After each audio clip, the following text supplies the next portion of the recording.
Good day, my friend. On today's video we will do the service of the automatic gearbox. You are right now on the Mercedes W124 channel. I'm Hervé and I will show it to you.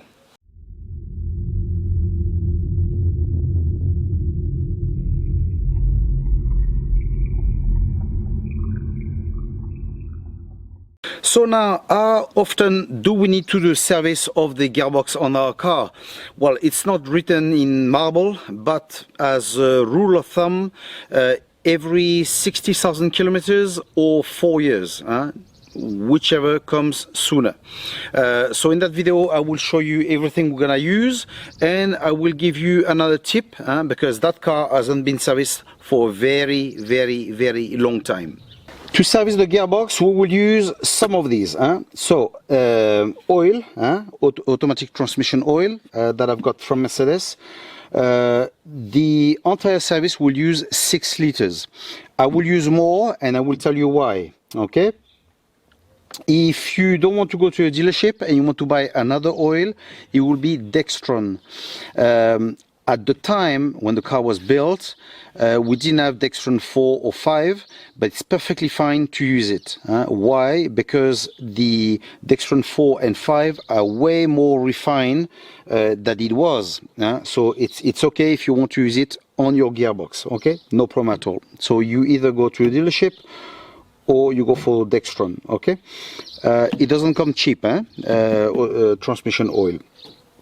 We will need a filter. A new filter for the gearbox. We will need a seal. As usual, of course, I will place the part number. We will need a new plug and a washer. Personally, I change it on my case because mine is a bit damaged on the inside. And we will need a torque wrench as well. I will do a small parenthesis before to continue with this. You will notice that from now, there's not a single video where you can place comments. Why? It's because I'm not too sure why. It seems that channel attracts many idiots. So I'm not talking about 99% of the people that appreciate that channel, because I know you guys appreciate it, appreciate the video, appreciate that you can do it for free or nearly for free, and best of all that you can fix it yourself. But there are always that 1% of people that got mental problems. Well, I don't know, maybe they need to get a life, or they need to spend a bit more time with their wife. I give here, for instance, the username of that guy on YouTube, and if you go on the description of the video, you can click on it and see him directly. So because of him, now there's no more comments whatsoever. Why?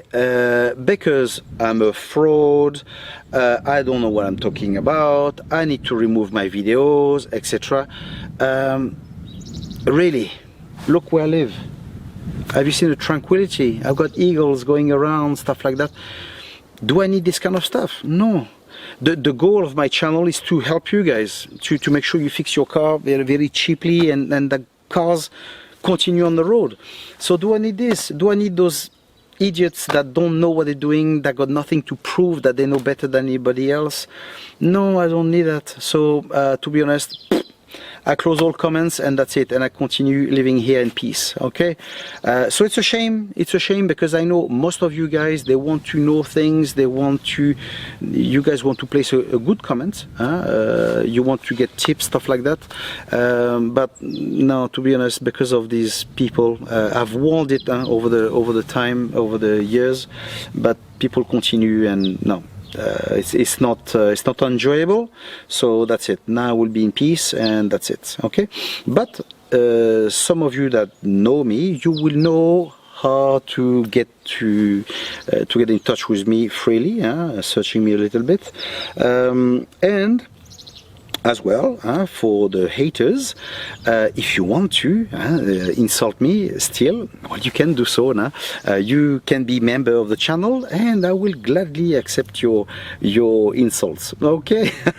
But that will cost you money, so that's it. Usually when it touch the money, then usually people think twice.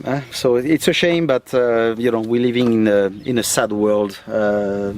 in these days. That's what it is. Okay, so anyway, let's continue on the car. What we'll do, I'll place the car on ramps. I will warm up the engine until it comes to temperature, and we will start the service. Our car has now reached temperature. Let's start. Car is nice and hot. It's now time to drain and do the full service. Okay, so if your car has been serviced in the past, within the time frame, then that's good. We remove the oil pan, we open it, we drain it. We'll have to remove as well the plug on the torque converter. I will show it to you anyway. Okay, and then when it's empty, changing the fuel filter, etc. blah blah blah. In my case, that will be a bit different. Why? Because that car has been sitting a long time, a very, very long time. This car was in a workshop for about 7 years. When the owner has done the oil change before, it's totally unknown. Then the car has been sold to another person for about a year. Nothing has been changed, and now the new owner. So we've got a total of 9 years where we know for sure that no oil change has been done. So maybe more. So what I would do, because the oil lose its property over the years, so I just don't want to drop it like that and do an oil change. I would be able to do it, but sometimes I prefer to have the oil a bit more fluid, if we may say. So what I will do, I will open the oil pan, I will remove some oil, okay, then close it. I won't remove everything, I will just remove a good bunch, and then later I will fill it up here again. When you fill it up, make sure the car is nice and hot. We measure it on the hot, not on the cold. Then I will drive the car. That new oil will mix with the old one, and then it will start to blend. Then after some time, after maybe a week, 5 days, depending on how you drive, again, same thing again, I will repeat. I will remove some oil, add it again, okay, and I will do that 3 times until the oil is more or less fluid back to what it was supposed to be. Okay, and then comes the real service. Okay, then this time I will remove all the oil from the torque converter, from the oil pan, fuel filter, etc. Okay, so that will be the only difference between me and you guys. Okay, now if you've purchased a car as well that's not been run for a very long time, you may have to do that. Okay, so let me show you under the car what we're gonna be removing. Okay, we are under the car, and this is the oil pan, as you can see, and here at the corner we've got the plug to remove the oil. Okay, so we'll start with this. Now if we go more towards the front of the car, I'm sorry for the filming, but below a car it's never easy. Okay, here we've got the torque converter, and here on that hole is where we should have a plug. Okay, same thing, to be able to drain the oil. And as we can see, there's no plug whatsoever.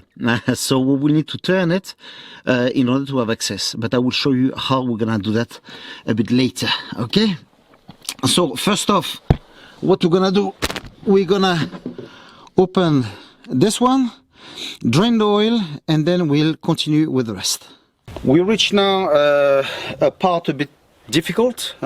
It's to have the torque converter to its point where we can remove the oil inside. So for this, what we do, we start the engine and we place it on N, neutral. Then we stop the engine.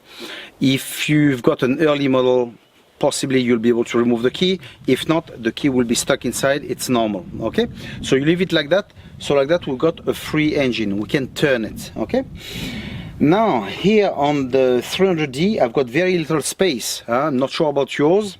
So what I had to do, I had to uncouple these things, move it a little bit to have access under, to place a socket, a 27 millimeter socket, and a bar like that. So I will place it inside the pulley, and I will turn the engine. So it's the central one. Okay, I'm not talking about the one for the water pump, for the aircon, for the steering power, etc. I'm talking about the main one on the engine. You place it inside and you turn it, and then you will see the torque converter moving, and then you will stop when you see the plug. Okay, so once we've got that, then we can open it and flush the oil.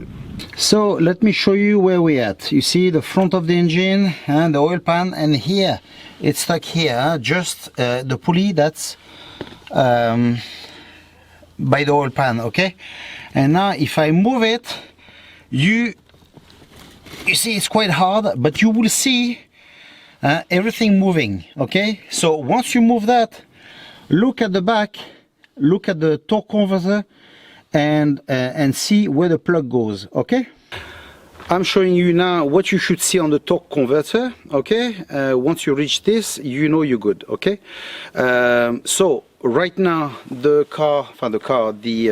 gearbox has been drained. Okay, and there are a few things that you will need to have a look at. The oil on that gearbox should be red. If it comes out black, it's usually not a good sign. If it comes out reddish dirty, okay, but black, it's not good. Okay, the oil as well, if it's got a smell of burn, bad sign as well. Okay, that's not good. Then later when we remove the pan, if there are shavings of metal inside, that's not good at all. Okay, but anyway, we will see all that. Drain it all off at the moment, and we'll see how it goes. Okay, we are now the following day, and the gearbox has been draining all night, so I'm very happy with that. So now what we have to do is to remove the oil pan. For that we'll use a ratchet with a socket of 13, but before that you will see on the side of the oil pan you will have a cable, so you may have to push that a little bit on the side.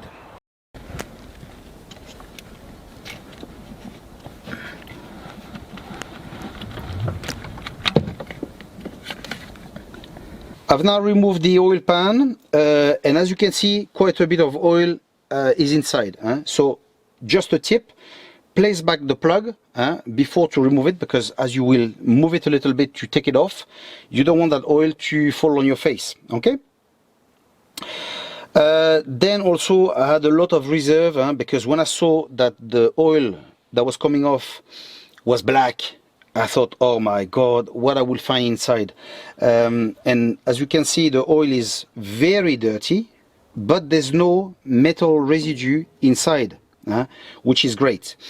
If in your oil pan you see metal residue, it's a very bad sign. Okay, but in this case it's just perfect. Okay, only very dirty oil. So what I will do now, I will remove the gasket. I will clean everything, this and the bolts as well. Will be time to change the filter and then mount it back.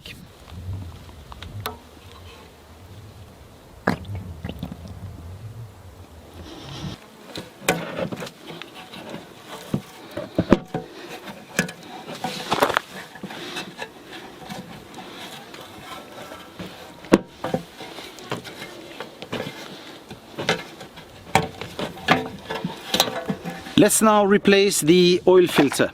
So as you can see, there's 1, 2, 3 holes. Okay, you take a star screwdriver, you remove it, and you place the new one. Pretty easy and standard. But look, here you've got like a ring, and you've got another one here. Okay, so make sure those didn't stay on the gearbox. If it's the case, remove it and then place this one. When was the last time the service was done on the gearbox? Well, look, this one, I can nearly lift it horizontally, the rubber, and the new one, I turn it and it stays like that. This one is very soft, this one is cooked. The oil pan is now clean, so we're gonna place back the joint. Okay, then we're gonna place it back on the gearbox. Okay, and we're gonna fit all the bolts, and we're gonna tighten it at 14 Newton meters. Why is it so important to torque the bolts? Well, because the rubber, if you tighten it too much, you will have a leak. So it's super important to use a torque wrench and tighten it properly at 14, okay? If not, you will have a problem. Now the plug for the oil as well, on the converter and the oil pan, same thing, 14. All we have to do now is to place those plugs on at the bottom and the oil. I've got one that's a bit damaged, so I bought a new one from Mercedes, and in case I didn't place the part number before, I will place the 2-part number. Okay, so like that you'll have it. This goes on both, it's the same part for both. We're nearly good to place the oil on the car. Now just don't forget to clip again the cable next to the gearbox, and if you had a cable tie, well, place a new one, okay? If you have to dismantle part of where the fan is, don't forget to mount it back, and then let's go for the oil. As your car is on neutral, now remove the handbrake, push the car a little bit, and you will roll down on the flat surface. Now we'll be good to go to place the oil. So take a funnel, place it here, place your oil, normally 6 liters, and you're good to go. But some people may feel a bit unsure about this, so you can start with 3.5 liters, 4 liters, and bit by bit you go and you check the level, okay? The level is always being checked hot, motor engine hot, okay? Now you will notice as well that when you place the oil, it will take a very long time to go in. Why? Because what goes in must go out, so the air must come out, and obviously if it's full of oil, the air will have problem coming out, and so it will take time. So you take a paper clip like this one, something like that, you open it, you place it inside, and then you place your funnel, okay? What happens when you do that? This creates a little bit of space for the air to come out, and normally your oil should go inside much better, okay? So now take your time, make sure the oil level is within what's written here. If not, you can have serious problem with the gearbox, okay? Below, you will damage the gearbox, and you will notice as well that the speeds don't change as they should be, okay? And too much of oil, you can simply destroy the gearbox, okay? So take your time, engine hot, pour the oil, and make sure you got the correct level before to go anywhere, okay? Once you know the level is correct, then that's it, you will be able to go, okay? If you place too much, you will have to go under the car, remove some oil, probably you will have taken too much, place some more, etc. Normally the workshop, they got a special tool that they place inside, they suck the oil, and that's it. But usually you and I, we don't have that kind of stuff, okay? So anyway, we fill this up and should be good to go. When checking the oil level on the gearbox, use a cloth that's lint free, okay? Very important. Once you are okay with the level, just place the car on each gear for about 30 seconds, okay? You should feel that the car it wants to go forward or backward, etc. Okay? Everything should go smooth. If there's no leak, there's no nothing, great. Have a drive with the car, and that will be it. The job will be done, okay? So I hope that you have liked the video. Subscribe to the channel if it's not done so, and we'll see each other in the next one soon. Take care.